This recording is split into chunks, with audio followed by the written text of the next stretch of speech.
In this video, we are going to be comparing 10 audio interfaces available on the market right now for less than $300. We will be comparing the M-Audio Air 192.6, the Tascam US 2x2, the Native Instruments Komplete Audio 2, the Mackie Onyx Producer 2.2, the Roland Rubix, the Presonus Audiobox iTwo, the Steinberg UR22c, the Focusrite Scarlett 2i2, which is the best-selling audio interface in the world right now, the brand new SSL 2, and the Audient ID14.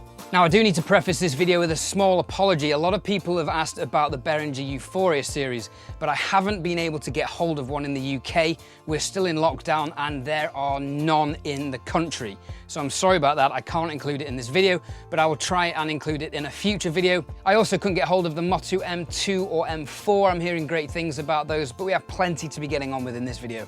There are many details we could cover in this video, so forgive me if I do skim over some of them. I will be going into more detail on each of these devices in subsequent videos. There will be audio examples of all of these interfaces in action later on in the video on acoustic guitar, spoken word for podcasting, and vocals. All 10 of these audio interfaces have the following features: 2 XLR jack combination inputs, single or double Hi-Z instrument inputs, 2 jack outputs for monitoring, USB connections either A or C, 1x stereo headphone output, 48 volts phantom power, adjustable gain knobs, and a frequency response of 20 to 20 kilohertz, with the exception of the Presonus iTwo that claims to capture between 10 and 40 kilohertz. They are all USB powered, making some of them very portable. They all work with Mac and Windows, and they all have 24-bit and 192 kilohertz converters, with the exception of the Audient, Presonus, and Tascam. They record at 96 kilohertz,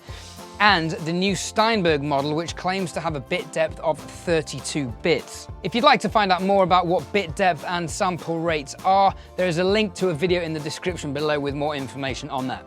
Now, all of these come with some kind of music production software, or DAW as they're known, so buying hardware units at the moment is a great time to get into music production and podcasting.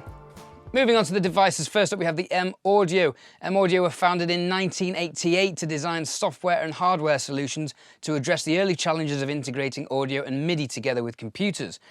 This unit comes with Pro Tools' first M-Audio edition and Ableton Live Lite. It has MIDI in and outs. It comes with USB-C and USB-A cables, which is nice.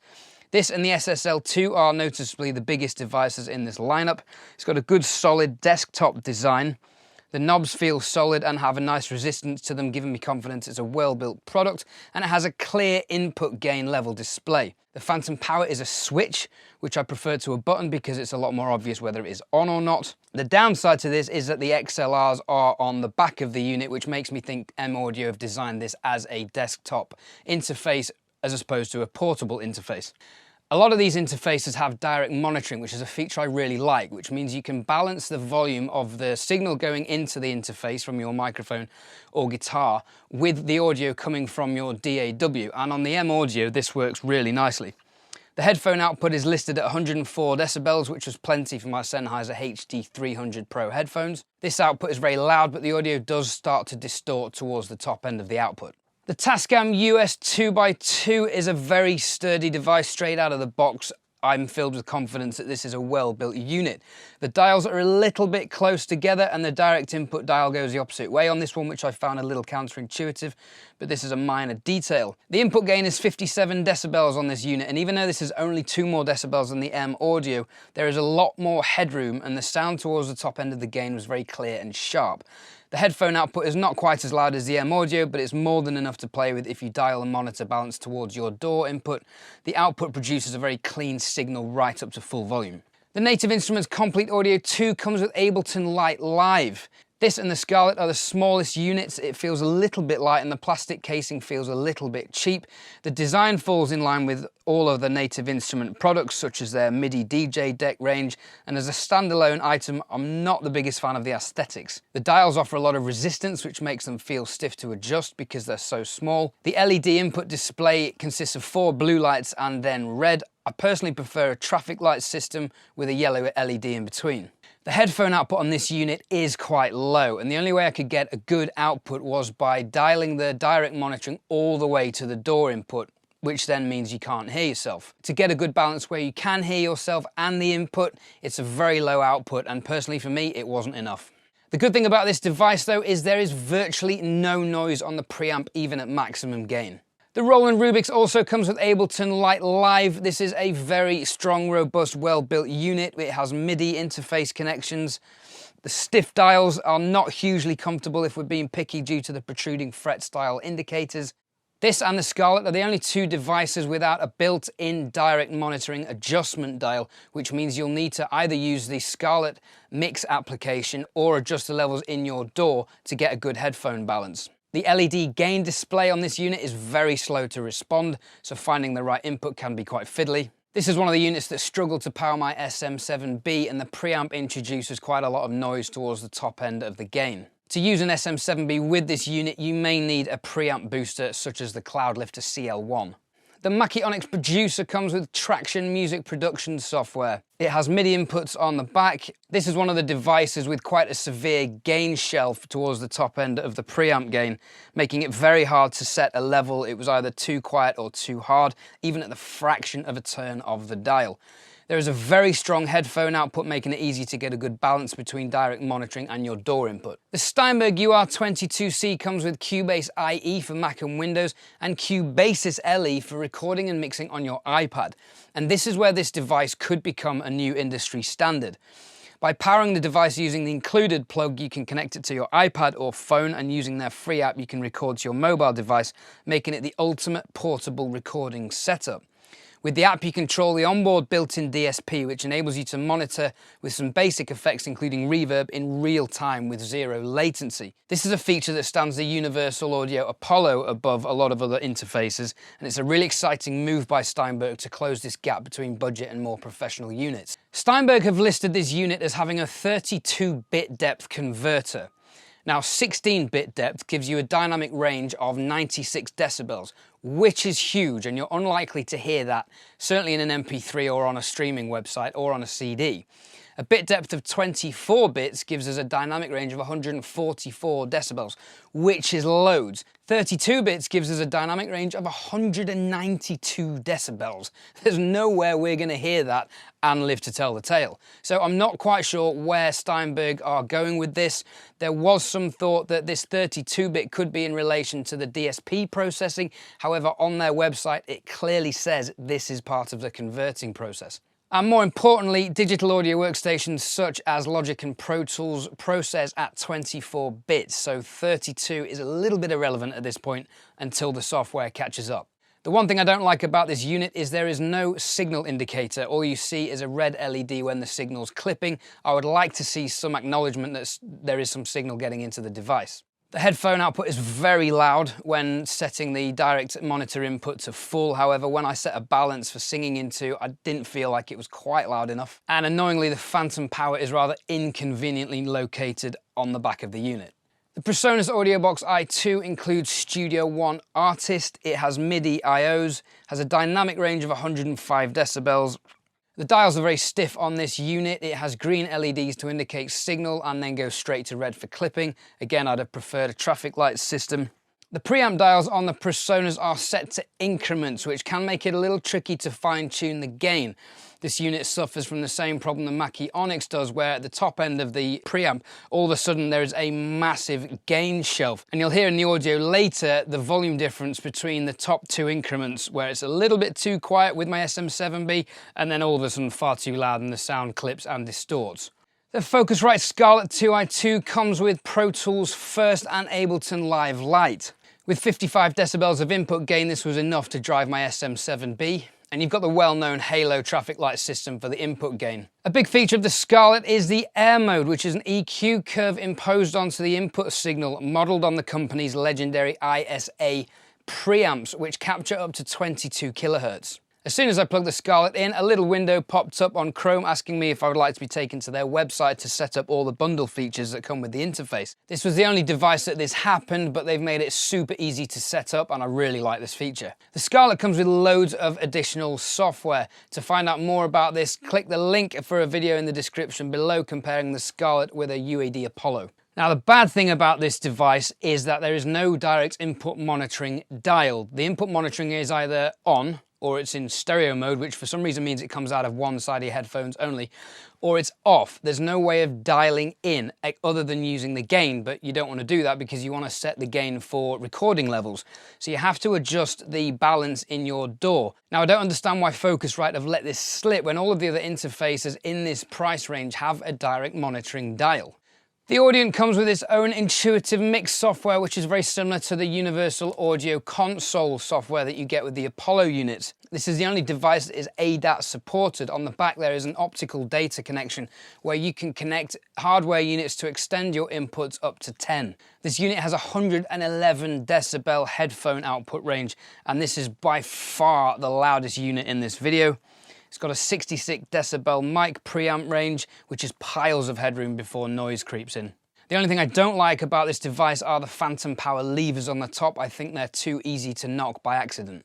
The SSL2 comes with Pro Tools First and a series of their Bomb Factory plugins, Ableton Lite Live SSL plugins, and a gigabyte of samples from Loop Cloud. It also comes with USB-C and USB-A cables, which is a nice feature. This is the largest of the 10 devices, and all the inputs are on the back of the unit, which suggests SSL have designed this to be a resident desktop device. It's got a traffic light input meter, which I like. The preamps have a gain range of 62 decibels, which is plenty before any noise kicks in. The headphone output is also 111 decibels, but despite being the same spec as the Audient, it's not quite as loud. The SSL2 has Legacy 4K mode, which is similar to the Scarlett's Air function. This imparts the tonality of the original SSL 4000 onto the preamps. The effect of this is heightened top end and the subtle addition of harmonic distortion to add the classic SSL character to the sound. Right, let's hear how all of these sound, starting with acoustic guitar and then some spoken word for you podcasters out there, and then with some vocals to finish it off. To record the guitar, I've used an SE4400A condenser mic with a reflector shield around the back of it to isolate the sound from the guitar as closely as possible. For the spoken word and the vocals, I've used an SM7B microphone. A lot of podcasters and vocalists are using this mic, and I thought it'd be a great microphone to put these interfaces through their paces. This is a very high gain requiring microphone, and although most of the interfaces handled it just about, there are a couple that did struggle. Noticeably, the Mackie Onyx and the Presonus Audiobox weren't really loud enough at the top end of the preamp, and then all of a sudden they seemed to hit some kind of gain shelf and the gain would boost dramatically, and all of a sudden it'd be far too loud. So although every effort has been made to get all of these audio recordings as close as possible with the gain, and I've measured it using an input meter with these two devices and one or two of the others, it was quite difficult, and across 10 devices, this isn't as straightforward as you would think, but I think you'll agree when looking at the audio files, they're pretty close.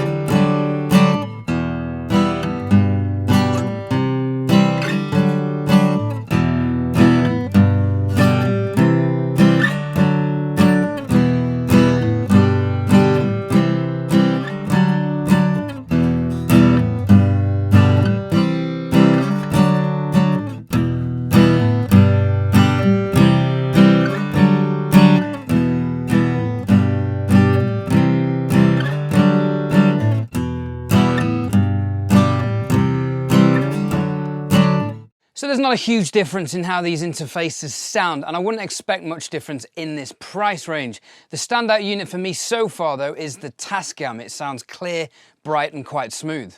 Next we have the spoken word section, and I've put the Presonus Audiobox at the end, and the reason for this is you're going to hear it at two different gain structures. Now like I said earlier, this unit suffers from having a quite drastic gain shelf all of a sudden. It's either too quiet, as you'll hear, or too loud and clipping slightly. So watch out for that at the end. 1, 2, this is my voice going through the M Audio Air. This is my voice talking through the Tascam US 2x2. This is my voice talking through the Native Instruments Komplete Audio 2. This is my voice through the Roland Rubix. This is my voice talking through the Mackie Onyx Producer 2.2. This is my voice talking through the Steinberg UR22c. This is my voice talking through the Focusrite Scarlett 2i2. This is my voice going through the Audient ID14. This is my voice going through the Solid State Logic 2. This is my voice through the SSL2 with Legacy 4K mode. This is my voice talking through the Focusrite Scarlett 2i2 with Air mode on. This is my voice talking through the Presonus Audiobox iTwo. This is my voice talking through the Presonus Audiobox iTwo. And finally, moving on to the vocals, again, same thing, the Presonus is at the end. You gave me life for my creation, lit the fuse, now I am burning. You gave me life for my creation, lit the fuse, now I am burning. You gave me life for my creation, lit the fuse, now I am burning. You gave me life for my creation, lit the fuse, now I am burning. You gave me life for my creation, lit the fuse, now I am burning. You gave me life for my creation, lit the fuse, now I am burning. You gave me life for my creation, lit the fuse, now I am burning. You gave me life for my creation, lit the fuse, now I am burning. You gave me life for my creation, lit the fuse, now I am burning. You gave me life for my creation, lit the fuse, now I am burning. You gave me life for my creation, lit the fuse, now I am burning. You gave me life for my creation, lit the fuse, now I am burning. You gave me life for my creation, lit the fuse, now I am burning. And this bittersweet sound roller coaster takes my soul. So as you guys can tell, there's not a great difference between these interfaces, and I wouldn't expect them to be one at this price point. I would only expect to be able to hear a difference with a significantly more expensive unit. I do have a video coming up where I'll be comparing the Scarlett and the Claret from Focusrite, so maybe we'll hear a difference between those two interfaces.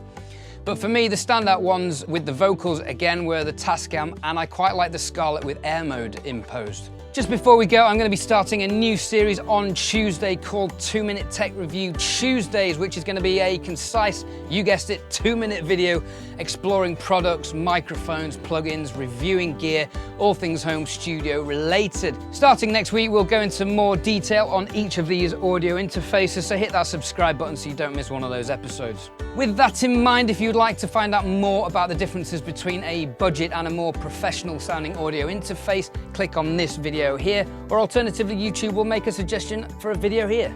Thanks for watching, and I will see you all with more lockdown hair. Again, this is getting ridiculous very soon.